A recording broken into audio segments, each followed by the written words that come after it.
Welcome, welcome, welcome to the SubHub podcast. I'm Dani Moreno. And I'm EmKay Sullivan. And today we have Allie Mac, who is a professional runner, filmmaker, and skydiver from Colorado Springs. And currently, I think, also learning how to base jump, of course. She currently runs for Hoka and is the reigning world champion in the vertical mountain race. She was 9th overall in the Golden Trail World Series last year, and she won the first and last stage of the stage races.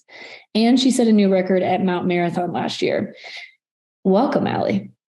Thank you, guys. Yeah, we are so excited to talk to you.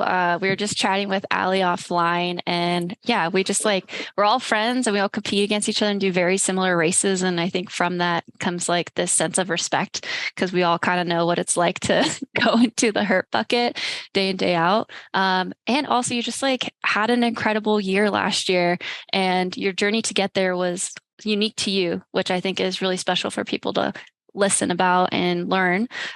So to listeners out there, just a heads up, Dylan actually already did a podcast with Allie for Free Trail. It came out July last year after her historic run at Mount Marathon, where she crushed the course record there.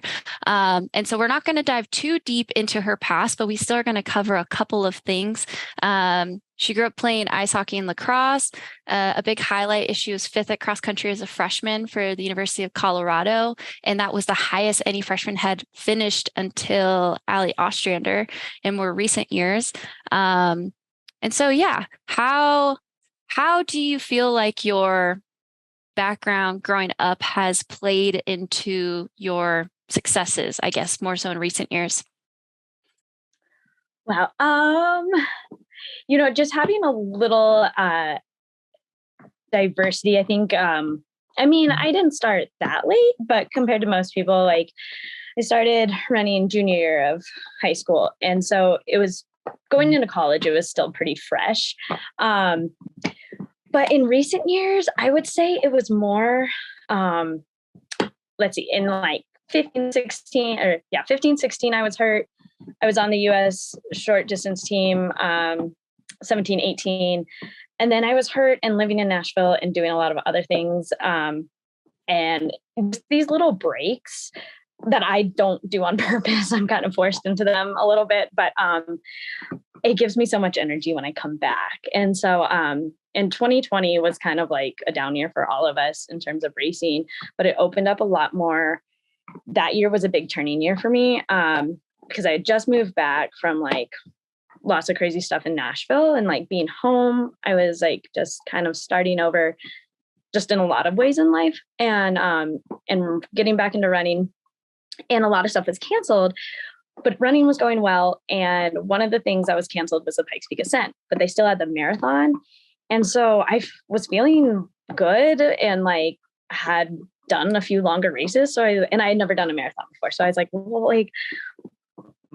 this is all that's option right now. I guess I'll do it. And that was my first marathon, and I did it. And I actually did get her. I fell and had stitches and everything, but I wasn't overuse injury, which I'm that's why I was scared of marathons. I just didn't think my body could handle that many miles, and I was absolutely fine. And that opened the door for a whole new chapter of running longer distances, which I'm so grateful for Golden Trail Series and short distance mountain racing still, because I still love the short stuff, but just being able to dabble in longer stuff.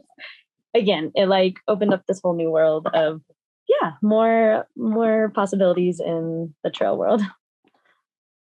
Yeah, and you're crushing on pretty much all fronts. Pretty much no matter what distance you run, you're bringing the heat. So under 50K, yes, I don't think I can go above that. The 50K has got me a few times, so I'm not ready for much more than that. But yeah, no, it has been really fun to have a range of distances. Sometimes training, I get confused, what I should actually be doing. Going from Mount Marathon to OCC in a month and a half. I probably should have done longer stuff earlier in the year, but I was I didn't want to do too much long stuff because I was no, I'm working towards Mount Marathon, short and fast. And yeah, it can get confusing, but it's all running. I don't know. One day we'll figure it out. And you still coach yourself, right? I do, which, okay. Yeah, I like. Yeah, no, that's good. It makes those transitions probably a little bit harder than it does for like those of us who don't have to think about it as much because you're like having to figure it out all on your own. But sorry, for those of you who follow Allie, you probably know this about her, but if you don't, like talking about diversity, you just spent like 2 months in Moab learning how to base jump and skydiving and stuff. Tell us about your history with that. Yeah. Thank you. Sorry, I get giddy. Like, it's something I've wanted to do. Base jumping for 6.5 years. I've been a skydiver that long, and Dani knows probably a handful of that. She knows she skydives, and let's see.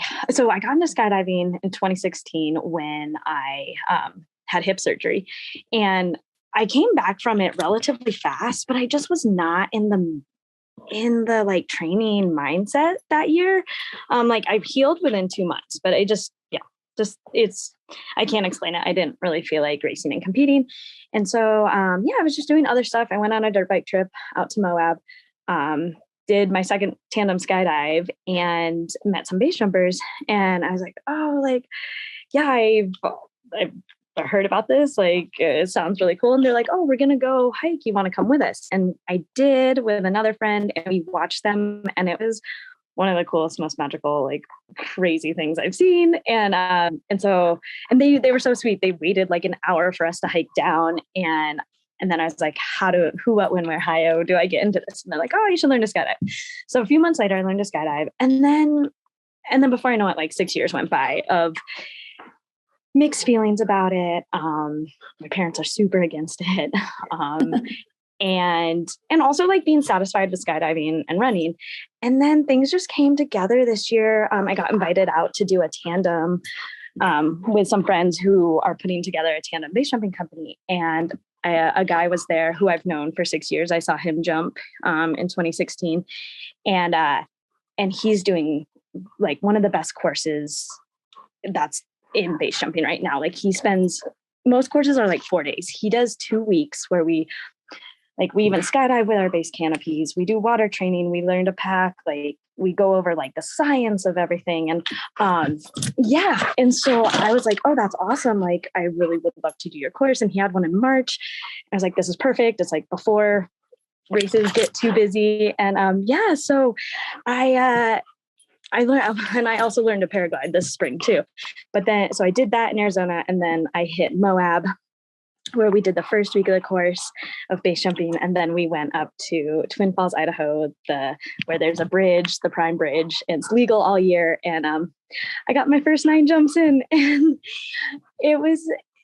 I'm thinking about it, like the day we had 2 weather days. It was like rainy and windy. And when we got up there, and then we got a good day. And I just remember it felt like a race to me. It was like, we did the first jump like at 8:30, and we all met at the bridge at 8. And I had all the same nerves, had to go to the bathroom a couple times. Was bundled up for a while, but then I don't want to jump with everything. And so, it was just so much like a race, but in this weird way too, I felt more prepared. Like he prepared us so well in those 2 weeks. I felt more prepared than I have for a race. And, but it took me a while. I stood on the edge for a good long time. And those first jumps are very different. Like they're static line and stuff. But a few days later, I did my first stowed, and I stood on the edge for 6 minutes, just so nervous. But like, you're just worried, like, are the pins going to pop? But we went over the science of like how much it only takes like 10 pounds to pull the pins. So it was like, the biggest thing he taught us is like, there's no room for trust in base jumping. Like you have to know there's either faith, like you have faith of like what's going to work, but you also like have so much knowledge of all the science behind it. And I think that was a big philosophical thing. And there was a lot more philosophical things I'm sorry, that I learned. But it was just, I mean, not to be cheesy, but it was a little life-changing. But I'm so excited to continue and do it in addition to running. It's a super fun sport. I love it. I think they complement each other really well. I had gotten my license, and for the listeners out there, like, to be a skydiver and then transition into being a base jumper it takes a lot of commitment because you have to stay up to date on your certification. And whenever there's a lull, then you would retest. I would guess you've never had that lull before. But yeah, I can only imagine being on the edge of that bridge, because I personally remember my first jump, like when you're jumping out of the plane, you're like, all right, we're doing this, I guess. Like, we just had that ground training. You just, like you said, like, you just have to go with it and like know it's going to work out. So yeah, huge kudos to that. That's like a personal bucket list of mine that has been put off because of where I live. But that's amazing. I'm so stoked for you. And Thank you. Yeah. And also, yeah, you're saying like going hand in hand. Yeah, just like being prepared and all that. But the Prime Bridge, Dani. Yeah. Okay. Yeah. So it's you jump and then it's like a 400-foot climb out. I didn't time it, but I need to.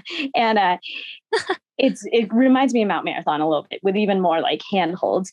And there is a record. I think Miles Dager, he's a Red Bull jumper. He had it for a little while. I think someone beat it by 1, but it's like 65 times in 24 hours.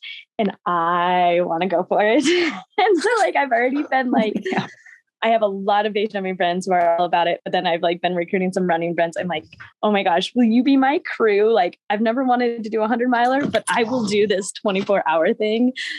Yeah, I'm really excited. I love it. Yeah, there's a race somewhere that like is skydiving and running. I don't know if you know which one it is, but I've heard about it. Anyways, I'll have to look that up afterwards. I've heard, yeah, there's some skydive ultras. Yeah, which I think it's just like skydiving and then you like run really far. But I like this one because you're like having to jump and then climb, jump, then climb. So yes. So I'm really glad we got on that skydiving tangent. That was very important for people to know about you. I want to kind of go backwards a little bit. It's kind of like a twofold question. So the first is dealing with injury and comeback, because it sounds like you've had to do this a couple times throughout your career.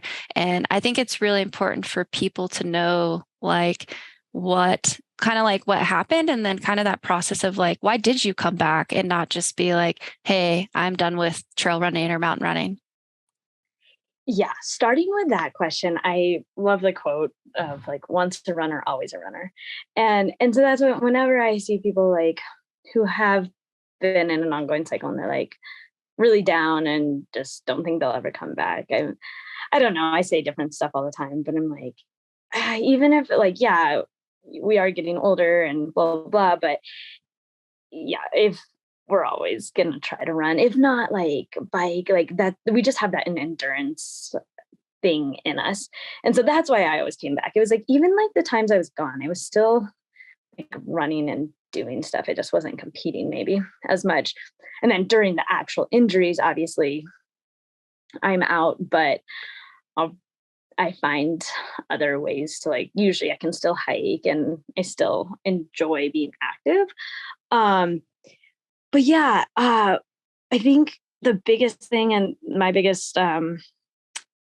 injury of lesson story, whatever, is finding other things to do. And that's how I got into skydiving that year. And gosh, it's just like really, I've been thinking about this too, the butterfly effect. I'm just like, oh man, if I didn't get that injury, would I have skydived? Would I have dated this person and this person? And then would I have gone here to do this and that? And it's just like, yeah, it opens. Injuries have changed my life in ways that I'm kind of grateful for. And so I still like cry every time they happen. I still like, they're still my nemesis, but yeah, I always end up finding positives. And it seems like I have like I had plantar fasciitis part of this winter. And I'm like, I think it's always just a sign to like put your energy towards somewhere else for that time. And when the time's right, like your body calms down. But yeah, my biggest ones were hip surgery. And then I had a sacrum stress fracture that lasted a really long time in college. nothing really good came out of that one. That was just painful for like 6 months. But yeah, I learned a lot from college of how to just listen to my body a lot better. Ever since my hip surgery, I haven't really had anything super, super major. Some things that lingered, but yeah, my biggest advice is just like use that time instead of fighting it. I mean, obviously you want to like do things to get better, whether that's like I always end up finding like deep massage is always like if it's like plantar fasciitis, it's usually like something in my calf. You just gotta like beat out of it, and it might take a few weeks or months. But like you want to stay on top of it that way, but you also want to let your mind just like go do other like focus on something else, whether it's like I don't know, crafts that like you've always wanted to do, or like house things, or like more time with friends, or learn skydive. That's like I always try to switch my energy into something that I wouldn't pay attention to if I was training as hard. Yeah, I love that. I love the butterfly effect comparison. It makes me think of like superheroes like multiverse. And how like we're all probably bound to learn the same lessons regardless in our life. And, you know, if an injury or some other challenge comes up, you're just going to learn maybe some harder lessons earlier. But it's all going to get you to the place that you need to be. So I love thinking of that. Definitely. Yeah. Like I do think there's a purpose. I will say though, like as far as just like avoiding injuries, I mean, I'm still not the best, but gosh, the person I am now from college, like I would run through so much. And now, oh my gosh, the littlest thing, I'm like, I'm done. Like I will go to the gym or I will just like not even mess with this. And which is, it is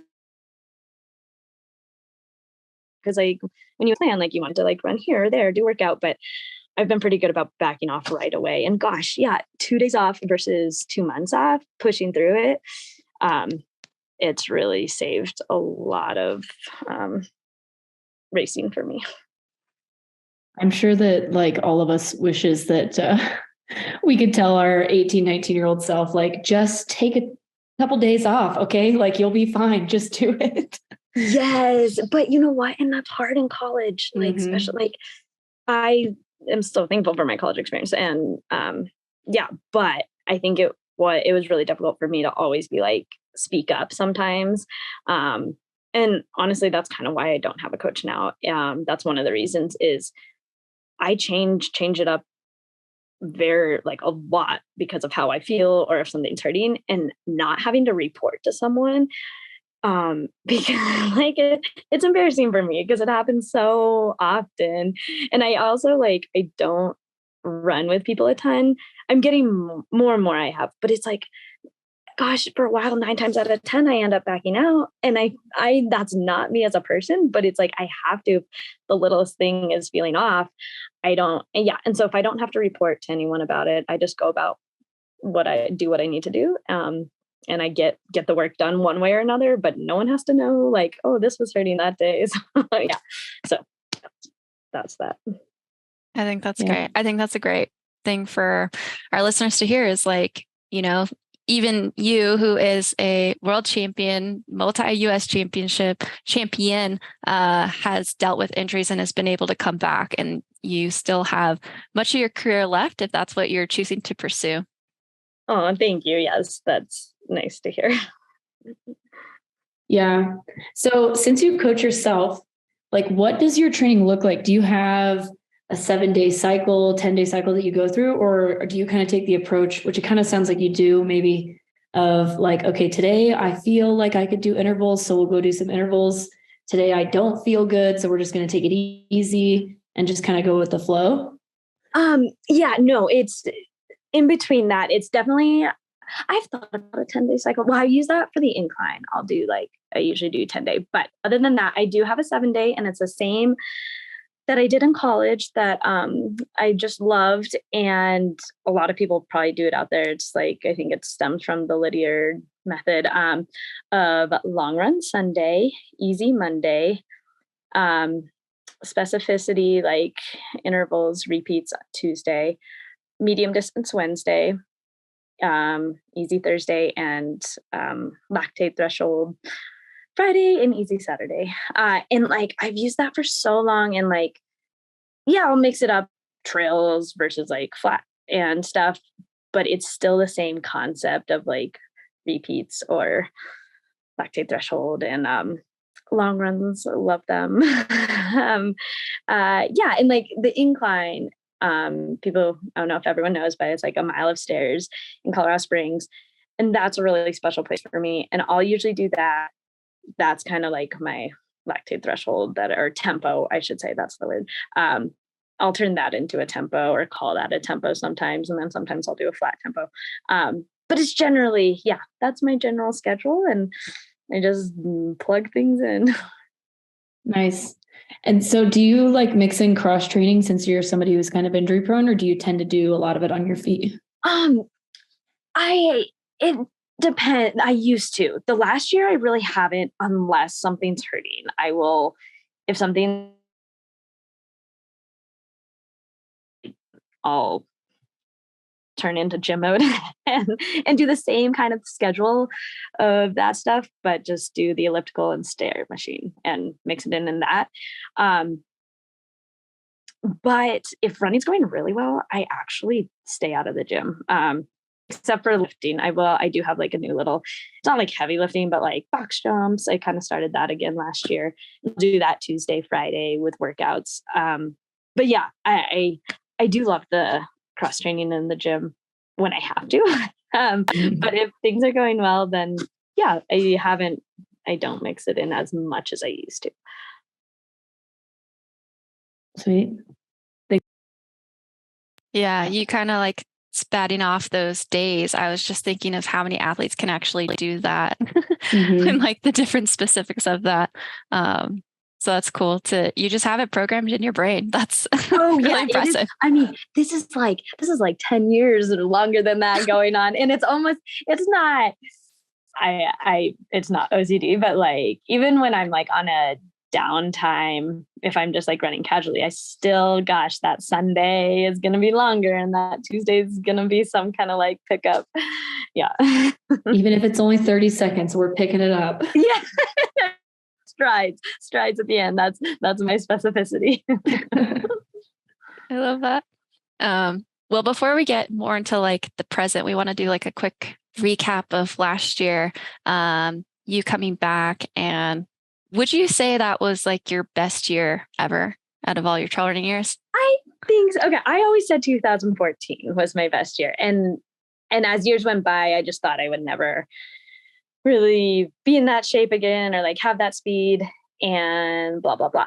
But last year just came together of like, also I used to not race that much. Like I'd race like 3 or 4 or 5 at most. And I lost count of last year. And yeah, absolutely. I would say it's my best, but also my most fun, my most social. Yeah, it was great. It was a lot of fun. I love that. Well, this is definitely, I think, a fascination, not just me and EmKay, but everyone. But girl, you are so damn impressive with your crazy travel schedules and like your ability to still show up. Like, admittedly, when I heard you were doing the double, I was like, can she pull that off? And then you rolled into the first stage with like no sleep, and I was like, all right, she's fine. Like she's gonna pull both of these off just fine.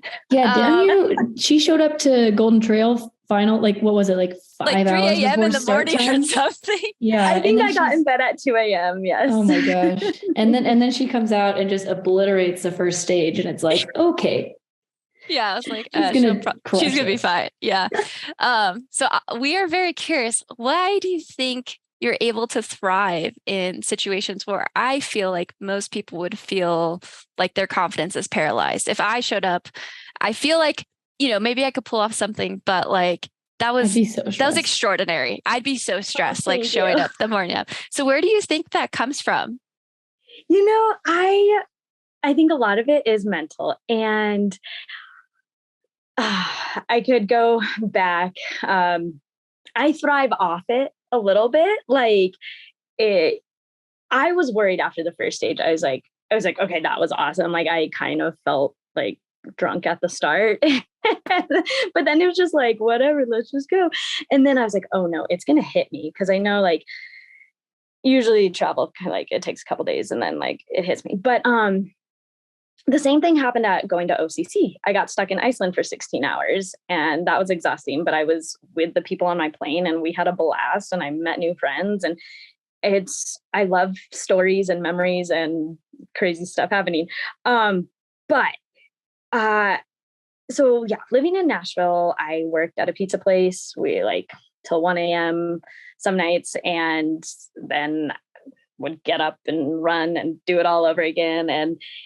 And was then stay up all weekend skydiving and partying that. And like I credit some of that lifestyle because I used to be very like I said, who I was in 2014 was very regimented and very serious, and like a night up too late would kind of throw me off. And then I just, yeah, living in Nashville also, like when I wasn't racing, I did race the first 2 years, but then I kind of got hurt and got more into the like party scene. And it just like, it taught me like a different way of life, and you can still thrive off of it. Like now I'm somewhere in the middle, but it was like also some like crazy stuff happened where it was just like, yeah, that like a travel delay is really no big, like you're not gonna die. and I did cry a few times at the airport, like because it just got so frustrating, and I definitely didn't want to miss the first one. But I was traveling alone most of the time, and even though it's like frustrating, it was also like 3 days of just like alone time. I mean, I was just in airports, and yeah, I was on my phone a lot, like talking to people and stuff, but like it was kind of relaxing in this weird way. Like, I mean, I was forced to taper for 30 days. I was stuck in airports, and instead of like rushing from plane to plane, I actually like had hours. Well, actually I would rush, and then I'd still like, then it was like either delayed or I was already too late and like missed the connection. So then I'd have hours where I could like get a real meal. And so, yeah, in hindsight, I was like, I think I actually like body wise was okay. I mean, sleeping on planes was hard. And like, I think the most stressful part was getting in to Madeira, hopped on a taxi. He just starts driving. And I was like, do you take credit card? I don't have cash. And he's like, he can't really speak English. And I feel so bad because I don't know Portuguese. And he's like, I'll take you to an ATM. Well, I don't have my debit card. I just have a credit card. And usually that doesn't work in an ATM. And so it's like middle of Madeira, like 1 a.m. at that time. I'm like, luckily I was like, of course, 32-year-old calls my mom for everything still. And I'm like, I don't have money. I don't have my credit card. I'm in a taxi. I don't know what to do. So she's like trying to look up like if there's like a number I can type in for my credit card, but it's taking forever. So I get back in the taxi. I was like, hey, I can't get money out. Like, can you just take me to the hotel and maybe they can help me? Went there. They couldn't help. So I go to another ATM. I'm just trying to like bide time to like get like the code for my thing. And then I think I offered it. I think I had like a little American cash, but I don't think it was enough or he didn't want it. So we go back he was like, and then like 20 minutes later, he's like, I have an idea. So he takes me back to the hotel. He talks with the people at the front desk. Sweetest thing that like I could have imagined that night. He said they like talked in Portuguese, and then they said he was going to come back the next day in the evening, and I have 24 hours. Well, they weren't like, oh, you have 24 hours. They were just like, you have here, take the day tomorrow to gather up Portuguese money and I'll come back, like just on an honor system. And I was like, oh my gosh, like, yeah. And so needless to say, I tipped him extremely well. I gathered up cash, Venmo'd who I needed to Venmo at the hotel. And yeah. And so got that fiasco kind of, yeah, I got to the hotel, got my little package of like race stuff, and then got in my hotel. So it was roommates with Sarah. She was so sweet. I was like, oh my gosh, I'm so sorry. It's like, I don't even know if she woke up actually, but we saw each other in the morning, and yeah, got to bed at 2 and up at 7. And yeah, it was but see, I was just adrenaline, like crazy. Like thinking I was going to get like left in the middle of Madeira that night. So luckily, I think like, again, I just thrive on shit happening. That's cool though. Like I could see little moments in there for sure, and that you're just seeing the best parts of humanity. And it's like in the big scheme of things, this race is doesn't mean much. I hate to say that, but like, in the big scheme of things. And so I'm sure like that even like gave you a boost, and you weren't like in the stress of the whole race atmosphere until actual race day too. So you're chilling, Totally. No, you're so right. And like, not that I want that to happen every race, but I think I've learned that like sometimes being in the like hoopla of pre-race is more stressful. Like honestly, like running was the last thing I was thinking of, like the 2 days before that. It was like, I just got to get there. And I wasn't overthinking what I was like eating and drinking. I was just like trying to get by of like, let's just get to this place and I'll worry about everything once we get there. Yeah. So I think again, it's kind of a mental thing that actually it diverges my focus, which kind of helps. And then you just running is a release. And I've also learned through all that, even though like racing used to stress me out. Now, I mean, I still get nervous, but like once we get going, it's like my comfort zone.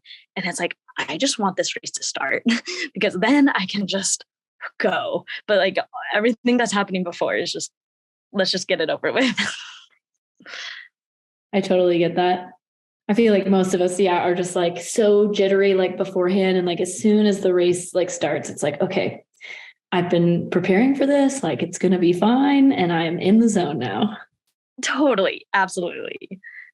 So I was going to ask you about like for the world championship race, but I feel like we're already on Madeira, so we might as well just stay here.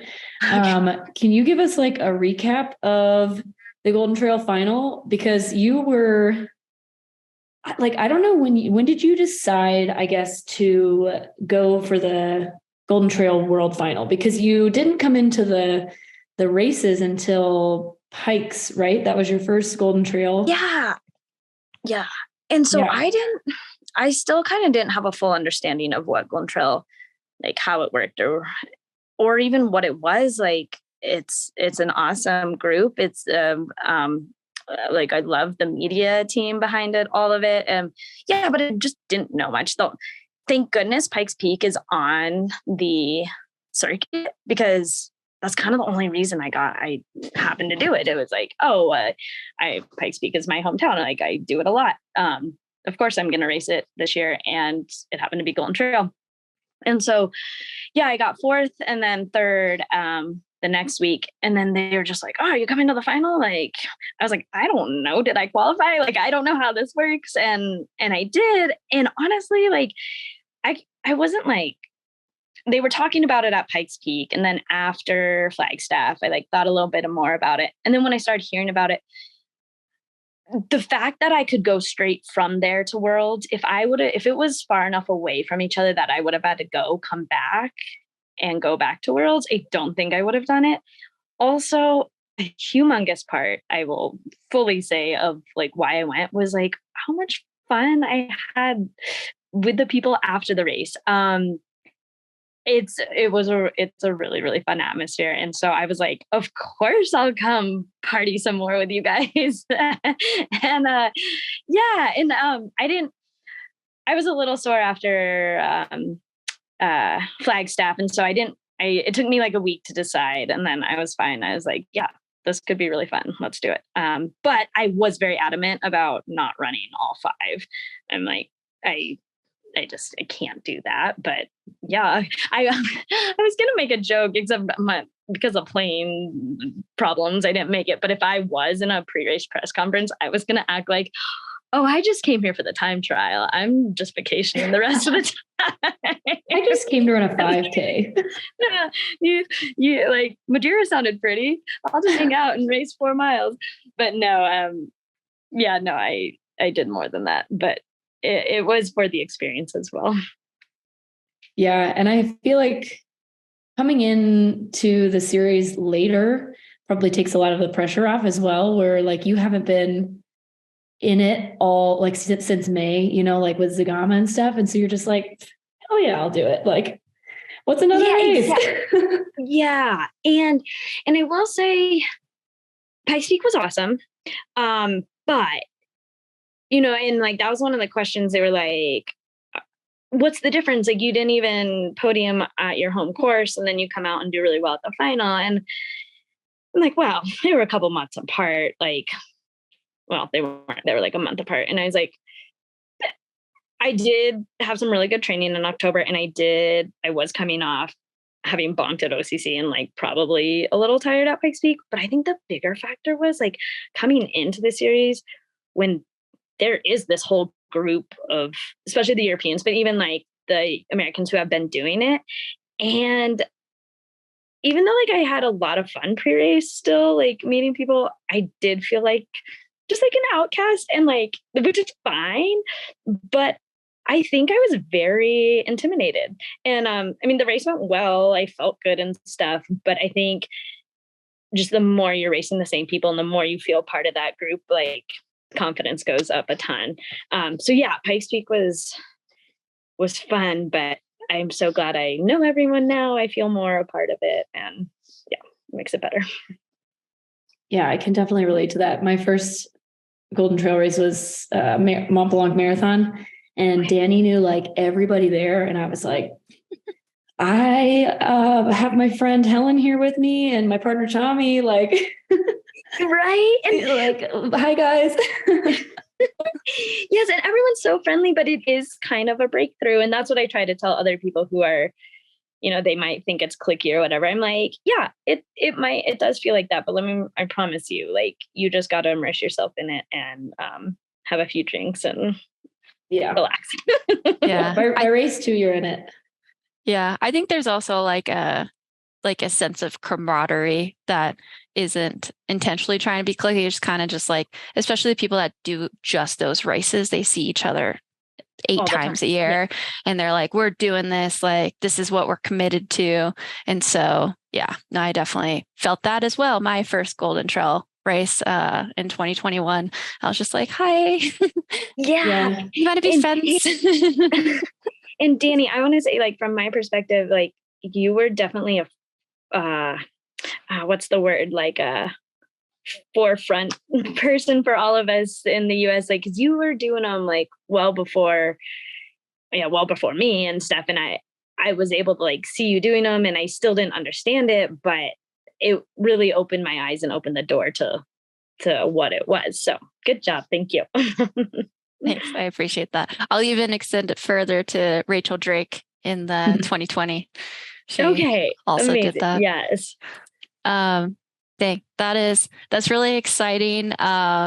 Yeah, it was just cool to watch you like come in and command with your very infectious, bubbly presence and just crush the stage final. And I could definitely see how Harley Quinn is your alter ego. And for people that don't know, you'll see that Allie had some makeup that she was rocking because it was near Halloween. And so in stage 5, she had like the whole Harley Quinn getup, which was really cool to watch. I just feel like you're so punk rock for what I would say the majority of trail running is. So that's why I appreciate it, because I feel like and it's once like, again, like, yeah, that is kind of another thing that just like is fun to do, that kind of gets your mind in another world, rather than, it makes the running part more fun because you're like focused on other things. And yes, Harley definitely has a lot of meaning in my life. If you watch Birds of Prey, that's kind of the emancipation of Harley, like being independent, breaking up with the Joker. And I just I like to embrace that. And the best part is that it probably really puts off your competitors. Like when you show up to a race, like in a Halloween costume, like people are like, oh my God, she's not even taking this seriously. And then you just go and wreck it. And it's like, yeah. Oh my God. My dad was not, they weren't actually, they never even really like said much about it. But then later they said something like, don't ever dress up for a race again. Like, I think that's disrespectful. I was like, oh my gosh, I hope it didn't come off that way. But also like, no, I still race hard. So what does it matter? It's not like I'm like disrespecting the race. I don't know. So yeah. People just take things too seriously sometimes, like I used to I used to get yelled at by other women on the start line because I would just talk to them because that's like how I got my nerves out. Like, like when I was in college, I'd be like, you guys ready to do this race? And they're like, shut up. So you just got to do your own thing. Yes, you do. Okay. Like I would appreciate that. It just, yeah. So I like chatting. But yeah, one more thing about Harley Quinn during that race, it was so fun because there's tourists on the trail and they were like loving it. They're like, it's Harley. Like, yeah. So that part, I think at least they enjoyed it. No, yeah, we all enjoyed it. It was awesome. Okay, let's wrap up past and then we'll skedaddle to the present and kind of do our finish up there. So World Championships, you win stage 1 with where you thrived on the chaos, we'll just call it chaos of your travel. And then you finish off with a win at stage 5. And then for the listeners also, you did run the 5K and you, Sophia, actually took a wrong turn. So who knows if you would have won that one too, but that was a very strong performance as well. It was cool watching you guys. I'm like, are they working together? Are they racing together? Maybe it's a little bit of both. So that was really cool to watch you guys, our short trail shredders. And then now you are in Thailand and you're going against Maud, Andrea, are kind of like the big names I saw there. And you've been competing against them for years at this point. Yeah. So how did it feel to get the win over them? Because all 3 of you guys have been kind of like in those 1 to 5 spots, like the last World Championships. Yeah, it was 2014, I got 3rd and Maud won.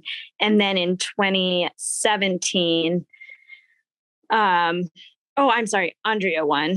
And then in 2017, Maud got 4th, I got 5th, and I think Andrea was 2nd. But anyways, yes, those 2, 14 and 17. And it's, and then just to see both of them have been so successful for so long, it's wild. And it was so good to see them because it's just like kind of like throwback to like my first year in trail running. And yeah, I think normally I would have like been a lot more nervous racing them, but coming off Golden Trail, it was just like, oh, this is great. This is awesome. I'm excited to be here. I feel ready. Having raced really good competition there. And yeah,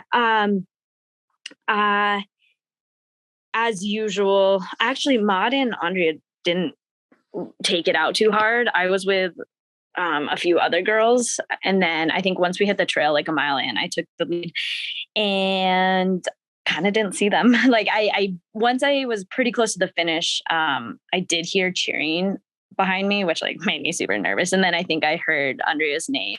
But yeah, to take the win was really cool. They had pyrotechnics, blah, blah, blah. That was my like favorite part. But then Andrea came in 2nd and she was just the sweetest and like totally talked about 2014 because she's been there, but I haven't really. And so I'm just always excited when people remember. And yeah, she was really sweet. And then it was great to see Maud after seeing her at the earlier Golden Trail series. Yeah, so to go 1, 2, 3 was pretty special, but it was wild to think back. Like I never would have thought like after 2014, I never would have thought I could take a win over them. So yeah, that was special, but also they are both so inspiring. Especially Andrea is in her 40s now. And I'm like, wow, like I hope I can do the same. That is, yeah, 43 and still crushing BKs. Like that's killer. But totally. Huge congrats to you, dude. That is such an accomplishment. World champion. Thank you. And you led the U.S. women's team to a gold as a team in the vertical as well, which is super cool. That was really special. Yes. And it was really fun to have both of them on the team. Yeah, just because I'm thinking Lauren, that was her first senior race, I think. And maybe Rachel had been on a team before, but they ended up, because 2020, they didn't go to it wasn't actually Worlds. And so I feel even because I've taken breaks and stuff, or like, I don't know, sometimes I feel like the naive new one, but knowing they were asking me a lot of questions, it really made me feel, I was like, ooh, I'm actually a veteran here. Which I don't know, that was like special. And like, so then I was starting to get more confident in like being able to tell them little things. I was like, okay. And one of the things I was like, okay, people, I do remember worlds like in past years, like you're jockeying for a position. Like I usually get like, I remember my first year, I got like pinballed side to side at the start. And so I was like, look, they're going to like, everyone's going to take it out really hard. Just be mindful of that. But just so you know, I'm going to do the same thing. I was like kind of telling them like, don't bolt out, but if you want, you can, because I'm probably going to as well. And so, yeah, that was my little advice to them. And then they obviously ran very strong races so we could take the win. And yeah, it was special. I think that's such a European race thing where it's just like, you got to go out as hard as you can and then you can settle in. Like you can't just walk off the line. You'll never get anywhere. Yeah. And that was Lauren and I were together. There was like 3 of us.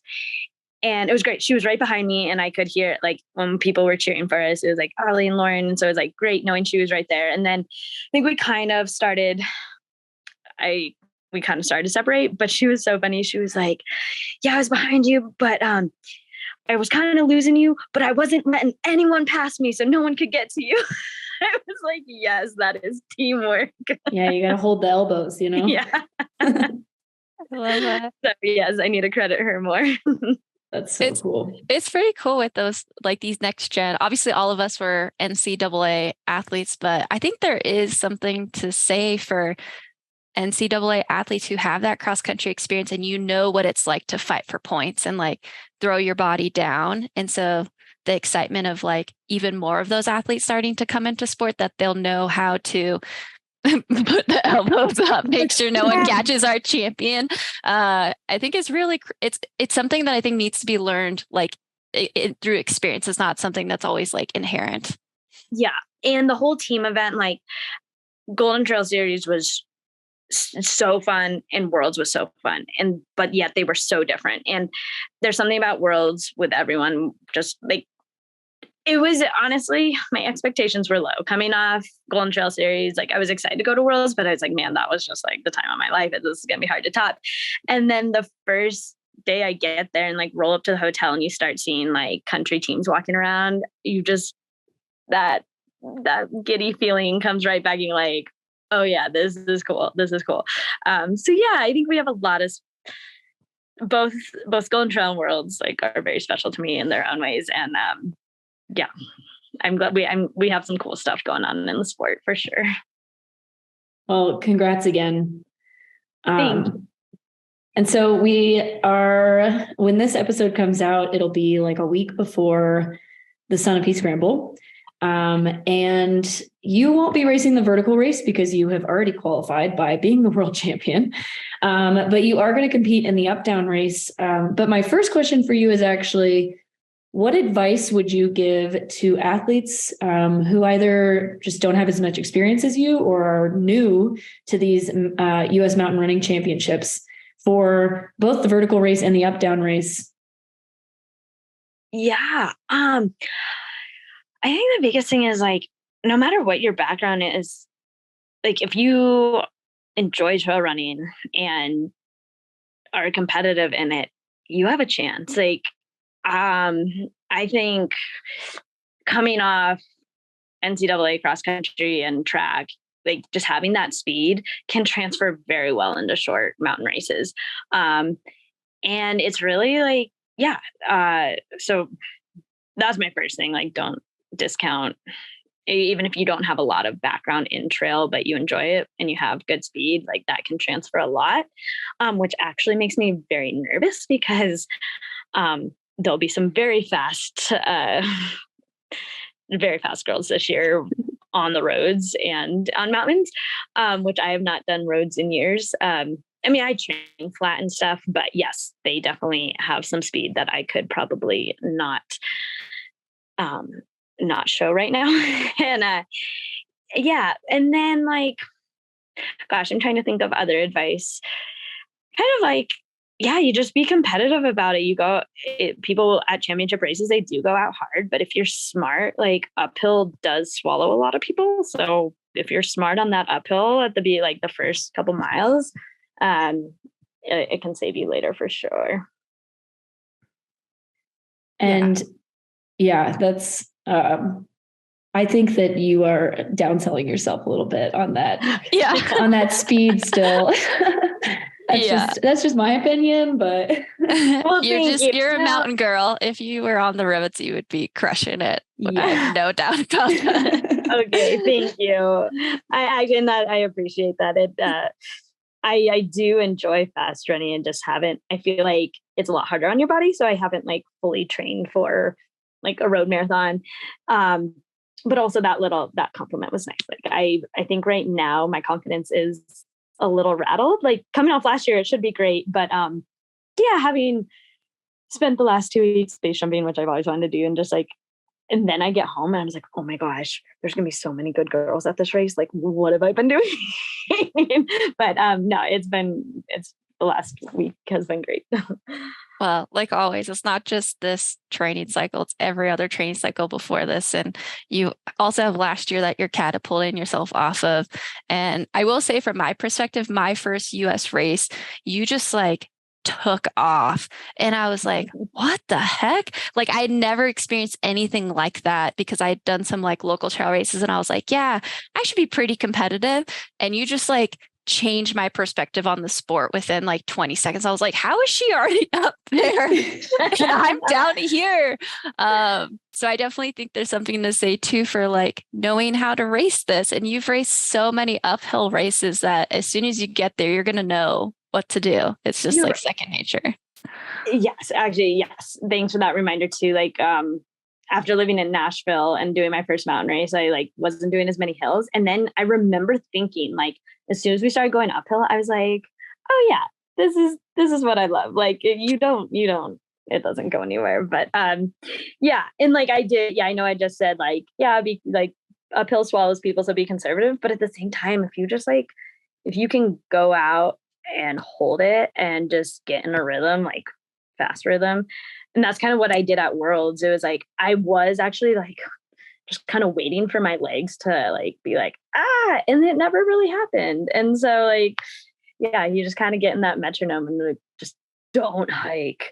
Although, I mean, I do hike sometimes, but if I can like, the longer I can go without hiking, the better. Yeah. The crazy thing about those vertical races is it's like, it seems like, 50 minutes or whatever is going to be such a long time. And then all of a sudden you're like at minute 40 and you're like, oh my gosh, I'm almost done. Like I got to get moving. Right. It does. It starts slow and then it does go by fast. Yeah. The one VK I ran against Allie, she was probably like 2 minutes ahead of me within the first 2 minutes. It felt like. Like immediately I was like, oh, there she is up at the corner. And then she was gone and I never saw her again. Oh, man. I love that. Awesome. So you already have a VK spot. If you get a spot, I have a lot of money betting on you. No, I'm just kidding. No pressure. If you get a spot in the up down, will you accept that and like try to double at Worlds? Yes. I mean, that is how I think. So it is really awesome to know I have a spot. Like that's really special this year. And then that's why I'm partially going. I mean, it'll be great to see everyone out there and see everyone compete in the VK and find out who my teammates will be. But I love racing 2 races in a row. And so like, I'm going to Austria. Of course, I would rather run 2 than 1. And actually, but I wasn't supposed to run 2 at Worlds last year. I only had the VK spot. And then Grayson was injured and they asked me to take that spot. And I had a lot of fun. I'm grateful I got to do it. So so I definitely want to try to do that again. That's cool. Yeah, we're really excited we're actually going to be broadcasting on the live stream on Sunday following you guys. But these are some stacked championships. Like, whoever gets the spot on the day, like we are sending a very good team. Oh, totally. Yeah. And like I said, like, I mean, I'm a little nervous, but it's going to be, it's really exciting to have such I think it just goes to show how much trail running is growing. And I'm actually not sure everyone that's going to be there. I know like a few, but then I just keep thinking of more names, and I imagine most of them will be there, like Sophia and Janelle, on top of Grayson and Allie, and yeah, and Lauren, and yeah, I'll just stop now or I'll start stressing myself out. No, it's exciting. You get to, like, what is it? You sharpen swords with other people. So it's going to be super fun. And like, also for the listeners, like, Allie, you've been dominant for so long. You honestly give me like Jenny Simpson and the 1500, and that, like, new generations keep coming, but you keep fighting your way to the top. Same with Joe Gray. He gets a lot of love, and I don't know why you don't get as much love as him. But yeah, so it's gonna be fun to watch. Well, and I think why I know I do keep downplaying. I just I've had my down times too, of like 2021 was a rough year for me. Like, I was racing, but it just was not, it was so weird because I felt great. I'd feel great at the start of races and then just not feel great like a mile in. And so I think that was a good humbling year, that it's like, I think I figured out it was more like external emotional stuff, but yeah, it was a good humbling year. So I never try to think I'm prepared. I just gotta always, keep myself in check. You're making yourself the underdog. Yeah. In your own head. Yeah. Well, we're excited to see you race there. But we're also curious, what does the rest of your year look like? We know that you've already been to Tarawera and you won that. So you have your spot for OCC. So what's after Sunapee? Yeah. Sunapee, whether I make the up-down team or not, I'll go do the vertical K in Austria at the beginning of June. And then I'm hoping to fly straight back and go out to Broken Arrow. I think I'm just going to do the 26 this year, because the first year I did the Triple Crown. Last year I did VK 26. And then this year I think it's the year to just focus on the 26, except it's going to be like snow covered and just a big playground, which is awesome. But I was like, part of the reason I'm only doing 26 is because I want to like bomb that course really hard, but it'll probably not be that type of race, but that's okay. And then I'm going to stay out there for Western and help film content for ATRA, actually. And there's also the Auburn Bridge that I'm hoping to base jump off of when I'm out there, which I'm like recruiting my whole getaway crew. And then that's in June. I might do some circ races. We'll see. But then it's just getting ready for OCC. And then, oh, I'm sorry. I think I'm going to do Sears and All, maybe. Because I want to try to do 3 Golden Trail races. And I'll do the 2 US races in September. And then if I make the finals, we'll go to Golden Trail finals. Nice. That sounds like a busy year, but I mean, you had a busy year last year and you crushed it. So yeah, we'll see how this year goes. Have you done Sears and Al before? I have not. And see, oh my gosh, you're going to crush that. Yeah, it's going to be right up your alley. Thank you guys. So Peter Maximo, I'm sure a lot of people listening may or may not know him. He's been around the sport for a long time. Great runner himself and does a lot of photography now, but he's kind of been he kind of like helps me with decisions and stuff within running. And he's always wanted me to do that race. And since 2014, he's talked about it. And it was always like, I'm not going to go across the world. Like the only time I would travel was with US teams. But now with Golden Trail and just like also being, even though that's not a super long race, being more open to longer races, I'm excited to do these European races that I've heard of for so many years. And also with the help of like being with Hoka, it's making a lot more of it possible. And yeah, it's kind of like everything I've wanted to do for 10 years is happening. So that's really special. And for listeners that don't know, Sears and All is basically a double VK followed by like a half marathon that's pretty rolling and speedy. So for our world champion in the vertical, that's like the perfect race for Allie. It'll be so fun to watch. Breakfast, lunch, and dinner. Yeah, exactly. So you brought up Hoka, which is a new development-ish. I mean, it's April now, but in your life, you recently switched sponsors. You were with On previously. What made you end up going with Hoka? Yeah, well, first of all, like I dearly love On and still do, and they were great the last 2 years. And I had no intention of switching, but my contract was up, and ended up through some connections, talked with Hoka, and they kind of blew me away with just the support they wanted to offer, and how much they are into trail right now. On is definitely getting there, but I think Hoka is just a level up of, they're the big sponsor of UTMB right now. And I know that doesn't last. It's a constant cycle, but right now they are, and they're very invested in trail, and it seems like they're very invested in media and their athletes. And I think it came down to, you don't know how long you're going to be at a high level.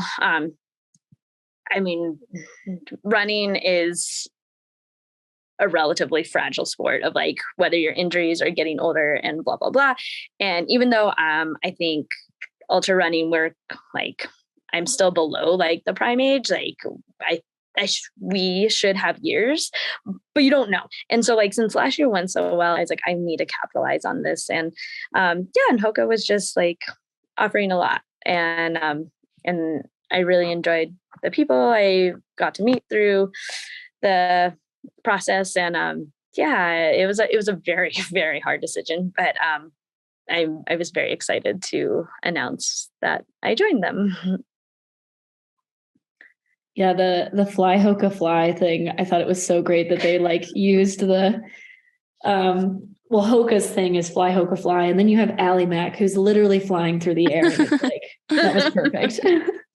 Yeah, and yes, when I was like, so last year I was working Western, and they're a big sponsor of that, and everything was timed to fly before, but they were officially switching to fly human fly. And I was like, I kind of liked, I mean, I have no say in this. I was one of their athletes, but I was like, oh, I kind of like time to fly was better. And then now that I'm like, I will say fly human fly all day long. I'm obsessed with it. I'm actually going to get my base canopy is going to say, actually, no, my paraglide, well, both of them will, but my paraglide canopy is going to say fly human fly. And I'm hoping to fly it over Chamonix during the 100-mile start. So, awesome. Okay, maybe not the start, but I'll fly it at some point during the weekend. Yes. So I'm honing in my skills in July.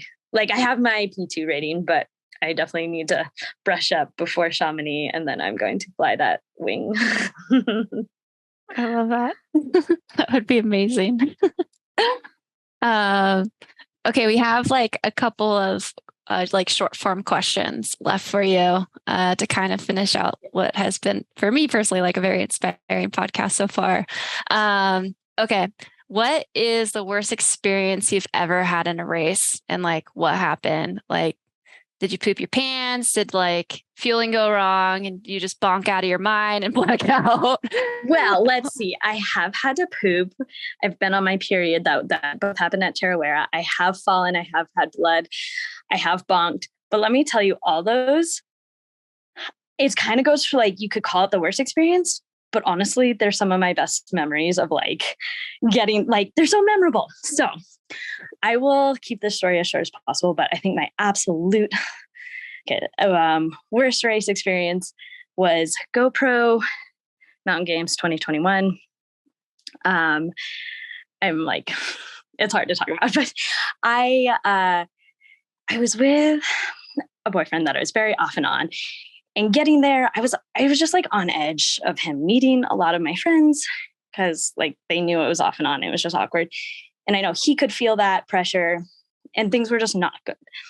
And so anyways, we like camped out that night and then started the race, and I was running 2 races that day, and I felt fine. I felt great, but like within the first half mile, like my whole body kind of goes almost like numb. My legs hurt so bad. And I just was like, I want to drop out. Like, this is awful. Like, yeah. And again, it's hard because that's in June. You think you've trained really hard through the spring and just everything was going to shit. And I finished the race. I ran the race. I did not race the race. Finished.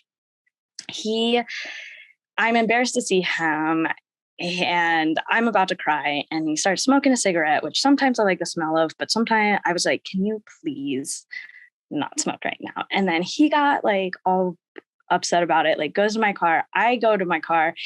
We're just like not doing well. He starts to dump all my liquor out in my cooler, which is like, it's expensive. I love it. He just got pissed at me, like started pouring it all out. Then like I get out of the car, he starts throwing all of my shit out of the back for no reasons, rips the necklace off my neck. Then we're like sitting there, my hydraulics in my window is like messed up.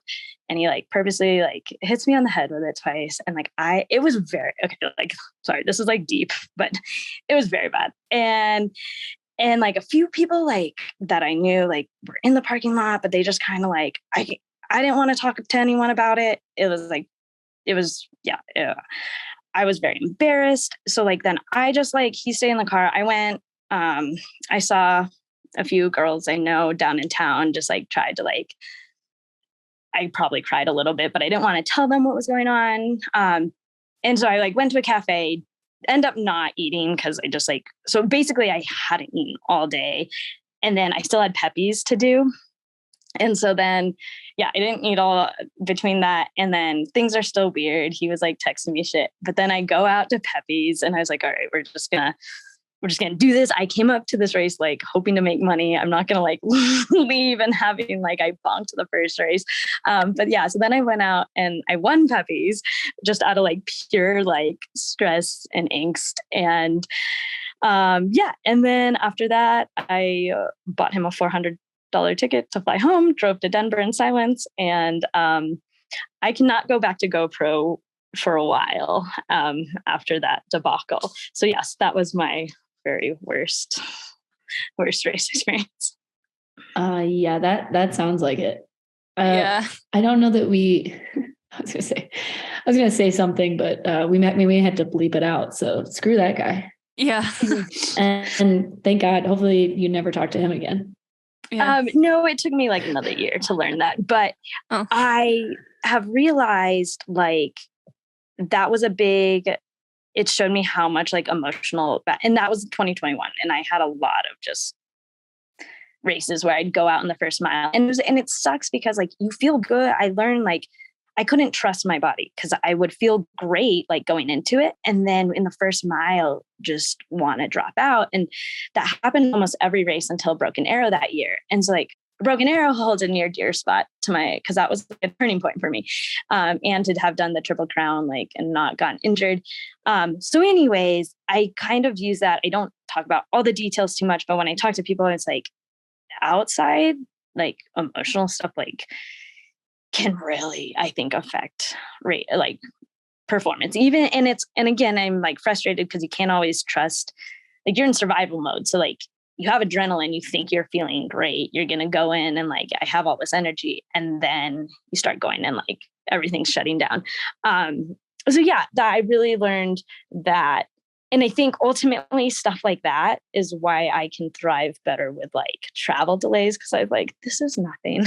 This is absolutely, I am safe. I am going to like be with cool people. Like this is not a problem. But those other like emotional situations are what will knock me down hard. Yeah. Understandably. Well, yeah, definitely. Thanks for being open with us about that. Cause yeah, it sounded like you learned a lot of hard lessons that year, but who doesn't? Like I definitely had a relationship like that before and running was going terribly. And like you said, your emotional self is so linked to your physical self, especially in a sport where your body is the apparatus and you're not like manipulating something else. So yeah, thanks for sharing. Yeah. Well, yes. And yes, I like my closest, like people who are there kind of knew, but it's nice to like open up with people I feel comfortable with. So yeah. Yeah. Yeah.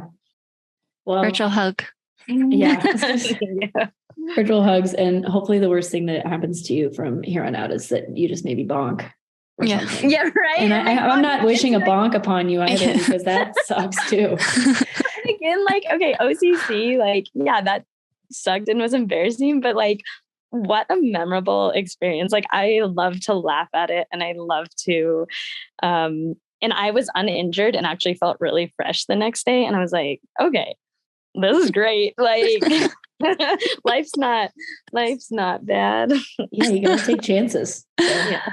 And also you bonked and still got 6. Like, I know. incredible. Well, thank you. I do remember you guys passing one by one, and it was just like, wait, not another one. It sucks too, because we're all just like in the hurt. And in my head, I was just like, come on, Allie, keep it in the top 10. Like, let's do this. I can't breathe, but I'm sending you mental. I know. notes. I'm like psychologically, I'm sending you, come on, let's go. But I was like, I felt like I was blacking out too. I'm just like, hold it together. And it's crazy because that last climb, you're so close, but it feels so long. It's terrible. Oh my gosh. Well, and then like me, I don't really prepare for courses very well. I knew there were like 4 climbs or whatever, but like I'm watching my watch. I was like, I thought this was 30 miles. How come we're at 34 miles? Like, what is happening? But yeah, no, I think I knew a little better than that. But I'm excited for this year to have usually I don't love going back to the same course, but that one I'm excited for. And I always love Broken Arrow. I love doing that course over and over. So yeah, I'm excited. Broken Arrow is such a fun event too. Yes. So do you think that you will go back to the Manitou and try to break your own record one day? On the incline? Yeah. Oh, that's a great question. I dearly love it.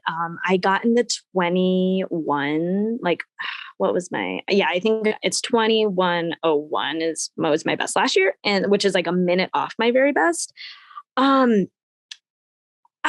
don't think I want to purposely try, like, if I'm in great shape, like what I should have done is after Worlds, I should have come home and done it, but it was like super cold, and I kind of had a lot of fun afterwards and just did not run for a week. And so I just was not in the mood, but I don't want to specifically like hammer on the incline every week just to get the record. When I got that record, I was doing it 3 times a week. Like I had some like foot issue, so I wasn't running. I was just doing that and swimming, and it was exhausting. Like when you do something so many times, you start to like, yeah, I was burnt out after that year from it. So, yeah, I think I would, if I'm feeling really fresh and bouncy and in shape, I would love to like be like, all right, I'm going to try to go for it today, but I'm not going to like be like, all right, the rest of the summer I'm training for it. Yeah. And so the incline is 0.85 miles, 1,800 feet, and Allie's record is 20 minutes something. 20:07 seconds. Yeah. And the men's record is 17:25. So she's fast, you guys. That's nasty fast. Have you guys done it? No. Okay. No. It doesn't sound fun to me, to be honest. Well, and here's the thing. I think doing it once, it is kind of miserable, but it's just like anything else that like kind of becomes addicting. Like obviously if you do it too much, I don't like it either, but you do it 1 week and then you do it a couple weeks later and then you start being like, oh, like let's chip away time. And then it does become addicting in that way. I could totally see that for sure. That's awesome. Okay, we have 2 more questions. Short form, long form, what are you currently working on in training? I think this is important for people to hear because like even at the level that you're at, there's always stuff to be improved. So as you look into your calendar this year, like what are you starting to incorporate more or take away, etc.? Yeah, I think in the next couple months, relatively doing shorter stuff, it's definitely going to be like hard uphill efforts, blah, blah, blah. But then I'm going to need to add in definitely some longer stuff right after that for OCC. And What I did not do last year, I was like, I can run 30, 35 miles. And so I would do like 20, 25-mile long runs. And they were like hilly and stuff, but not like OCC. Not that I want to go like replicate the OCC course, but I think going for time, which I usually don't do, time over distance, because like my long runs are like 2.5, 3 hours. And OCC is like a 6.5 hour race. And so I think I just need a few more like 4 hour or 5 hour days in the mountains, which sounds kind of like monotonous training when I think about it. But then like they actually can be really fun. And so I'm going to try to do a few more of those. I was able to do one in Arizona with Grayson and Renee Metvier. We went to the Superstitions, which we did not plan to be out there for 5 hours, but it turned into that. We also took Harley, and there were some parts like we literally had to like lift her, and it was an adventure for sure. But we got some great running in, but also just being out there, like having to feel yourself and for 5 hours, I think is good. So yeah, so that's what I'm going to try to work on. And then or just incorporate, I should say. And then, just doing, because I've been in Arizona and traveling, I haven't done as much like incline, like vert work. So that's the next 2 months. I definitely am going to hit the incline again and hopefully do some faster stuff too. Yeah, that's such a tricky thing when you're like, I'm going to go run a 55K, like I'll just do 25 miles. And then, like where we're running here, it takes like, 2.5 to 3 hours. And then all of a sudden you're like, oh my God, this is going to take me over 6 hours. Yes. I have to practice these snacks for this.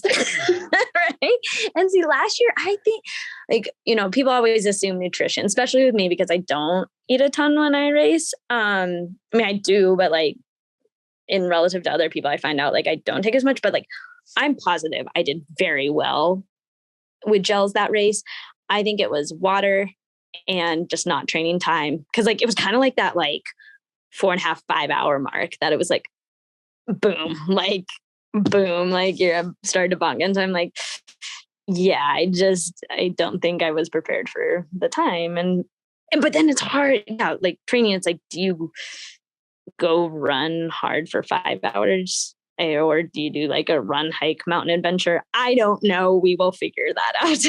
I think it's all beneficial, Totally. Time on feet. I think as long as you're moving, like, yeah, for sure. And we kind of already talked about your race schedule, but like, what are your goals for the year? Yeah. I think going back to OCC and just not bonking. It was like really high on my list and special and exciting. I'm hoping to do well at Golden Trail again, and just like I want to keep that like super fun side, and not, because even though like I love drinking, I love all that stuff, especially around races. But I do go through phases of like, oh, maybe I should like cut down. Maybe I shouldn't like party as much. And I'm like, no, like ever since I've like been more free, I think I race better. So I'm like, I just want to like keep that momentum going of not getting in my head about stuff. And then I really want to incorporate my paragliding and base jumping at the races. Like a big goal is like, don't bunk at OCC and paraglide over Chamonix. That I kind of want to, I kind of wanted to do that last year, but I hadn't learned to paraglide yet. So now I get to go back, do better at the race, paraglide. So I think those are some goals. Awesome. I'm so excited about the possibility of OCC this year, because the women's American contingent last year was awesome. Yes. And I just can't wait to like be a part of that. Absolutely. And there's something. Okay. So Dani, we had 3, and do you have an automatic spot? You just have to participate in a series race. Yes. I need a stone. And so we had me, Kimber was 4th. You, I think that was it actually in the top 10. Yeah. Ashley was, I think 11th, right? I'd actually have to look it up. She was definitely top 15, I feel. Yeah. Perfect. I think like, okay, talking about this like team camaraderie thing, like at Worlds and stuff, like, yeah, UTMB, we aren't wearing our country necessarily, but like how fun will it be to go for that? And also, yeah, sorry, and I just keep chatting, but I think the more coming back in like 2021 and then last year, really, I just love hanging out with all you guys. Like I used to not be so social and now I'm like, this is fun and camaraderie and whether we're from the same country or not.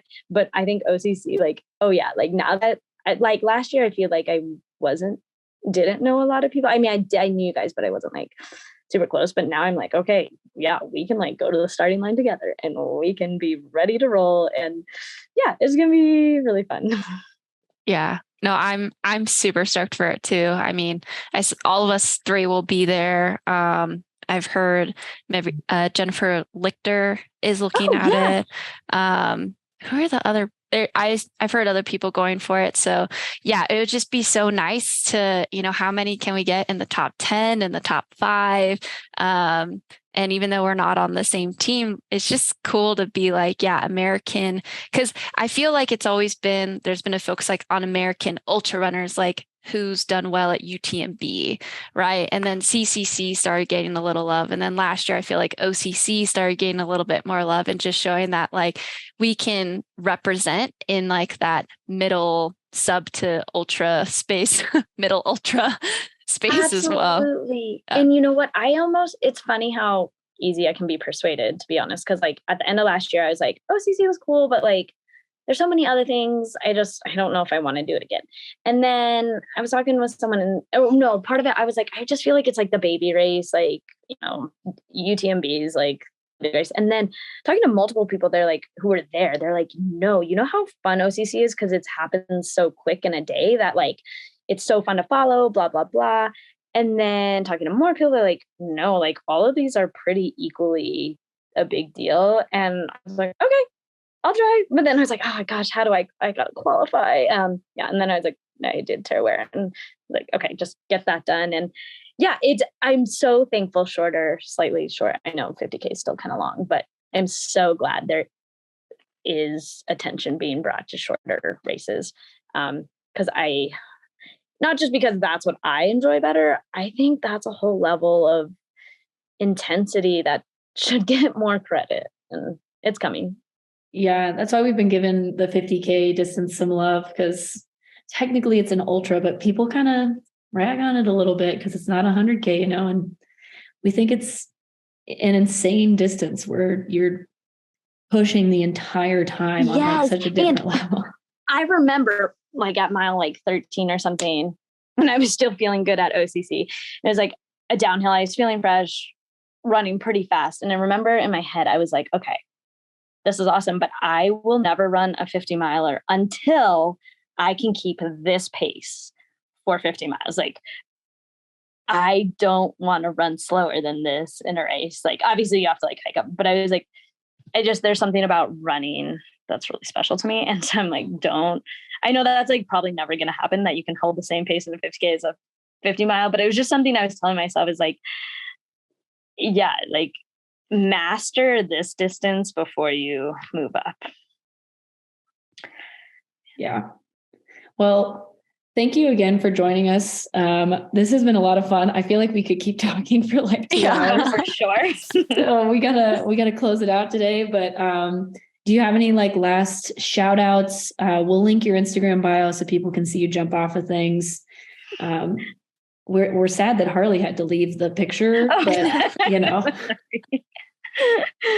any last things to say before we close out? Oh man, that's tough. I'm probably gonna think of it tomorrow, but no, just thank you for your guys' work. And I'm just so thankful for the running community, because to have people who enjoy the same crazy things that I do is so special.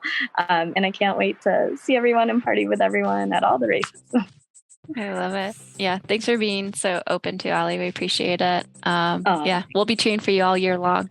So thanks again to our listeners. This has been the Sub Hub podcast brought to you by Free Trail.